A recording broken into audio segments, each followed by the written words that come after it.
There are books that teach you how to become kind. There are books that teach you how to become peaceful. And then there are books that quietly open the darker rooms of a human nature and say, look carefully, this also exists. Robert Greene's The 48 Laws of Power is one such book.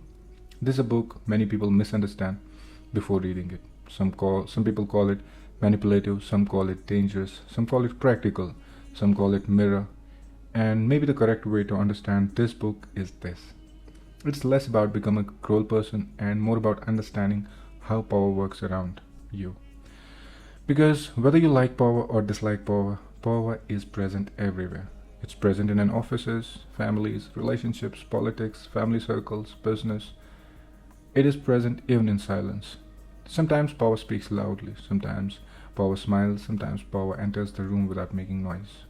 The 48 Laws of Power is written by Robert Greene, published in 1998. Greene is an American author known for writing about strategy, power, seduction, mastery, human behavior, and social intelligence. The book became breakthrough work and later became extremely powerful among entrepreneurs, artists, celebrities, political thinkers, business people, and even people who simply want to understand the hidden game of society. Robert Greene's other books are also important. He wrote The Art of Seduction, which studies charm, attraction, emotional influence, psychology of desire. He wrote The 33 Strategies of War, where he explains conflict, planning, patience, and strategic thinking through history. He wrote 50th Law with the rapper 50 Cent, a book about fearlessness. He wrote Mastery, which talks about how people become excellent in their field through discipline, apprenticeship, deep practice, and focus. He also wrote The Laws of Human Nature, which is perhaps one of his most psychologically rich books because it studies envy, insecurity, narcissism, irrational behavior, aggression, and emotional patterns that shape human conduct. So, when you read Robert Greene, you are reading a writer who is deeply interested in one question: why do people behave the way they do? The 48 Laws of Power is most famous answer to the question. This book is structured around 48 laws. Each law explains the principle of power. Greene then supports the principles with a story from a history. He brings in the kings, queens, ministers, generals, artists, writers, spies, politicians, and philosophers. There are no fictional characters you need to remember. The real characters of the book are ambition, fear, control, appearance, reputation, timing, strategy, silence, and human weakness. That's why even if you forget the names from the book stays with you. You may forget who did what in which kingdom, but you remember the warning, you remember the people are rarely as simple as they appear. You remember the innocence can be exploited. You remember that speaking too much can weaken you. You remember that the reputation is a form of currency. You remember that attention is a power. You remember the timing can decide your victory. And you remember that in many situations, the person who understands human nature has an advantage over the person who only understands the rule. One of the central ideas of the book is that power often depends on perception. In normal life, you may think your talent is enough. You may think your goodness is enough. You may think your honesty is enough. But Greene reminds you that the world does not always reward truth immediately. Sometimes the world rewards presentation, sometimes it rewards timing, sometimes it rewards confidence, sometimes it rewards mastery, and sometimes mystery. Sometimes it rewards the person who knows how to control the frame. This can feel uncomfortable because most of us are taught that if you're good, things will work out. If you are honest, people will respect you. If you are hardworking, people will notice you. But life often shows you something else. A person with an average talent but a better positioning gets ahead.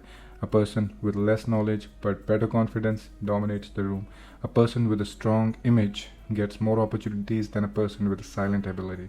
This is where 48 Laws of Power becomes useful. It does not necessarily tell you to become a bad person. It tells you to understand the person. There's a difference. Reading this book does not mean you have to manipulate people. It means you become less easy to manipulate. You begin to notice when someone is flattering you for a purpose. You begin to notice when someone is using guilt to control you. You begin to notice when someone is creating confusion, so you become dependent on them. You begin to notice when someone is attacking your reputation because your presence threatens their position. You begin to notice when silence is being used as a strategy. You begin to notice when kindness is genuine and when kindness is the only costume. That's why I feel this book should not be read like the moral guide. It should be read like a map for a human behavior. A map does not tell you where to go, a map does not tell you what exists.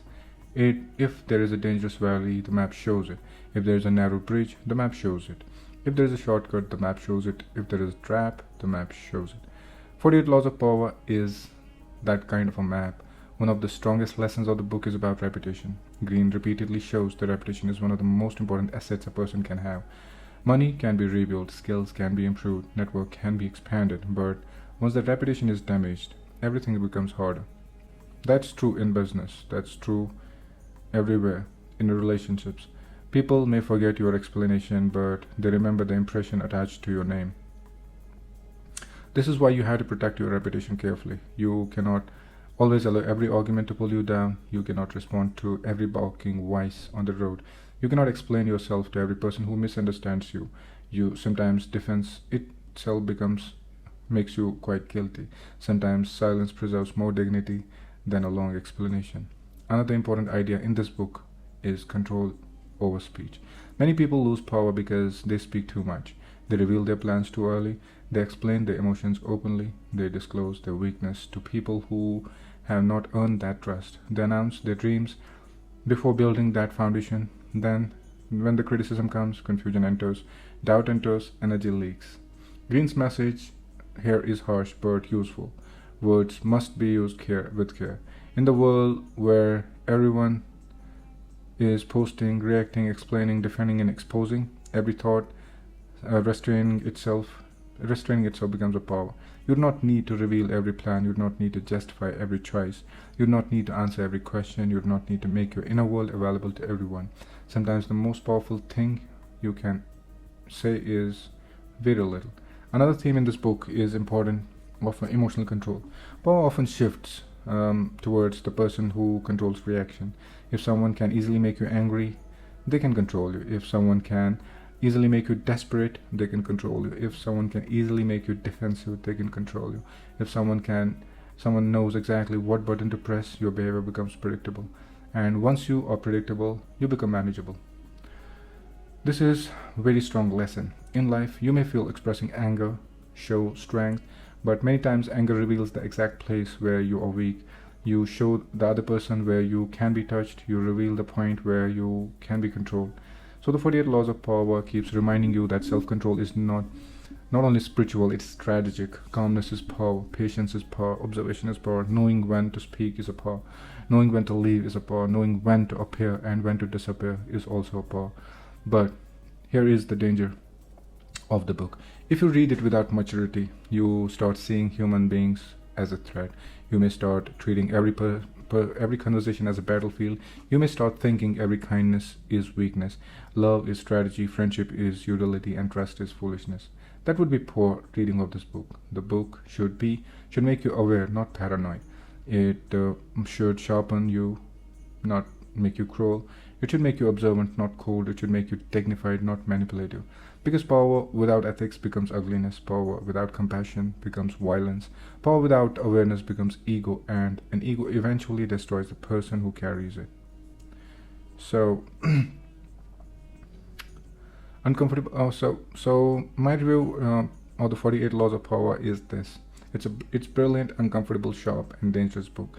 Brilliant because it teaches you power, uncomfortable because it shows you the parts of human nature you may prefer to ignore, sharp because every chapter cuts through idealism, dangerous because the wrong person can use it to justify manipulation.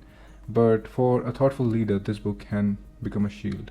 You do not read it to become a villain. You read it so that you can recognize a villain when he is smiling.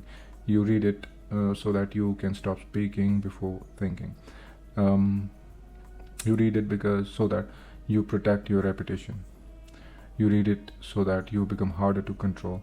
You read it so that you understand the power is not always about money, position, and physical strength. Sometimes it's timing, sometimes silence, sometimes self-control, sometimes mystery, and sometimes patience. And sometimes the greatest power is to know the game understand the player, and still choose dignity. That, for me, is the real lesson from the 48 Laws of Power by Robert Greene. Thank you.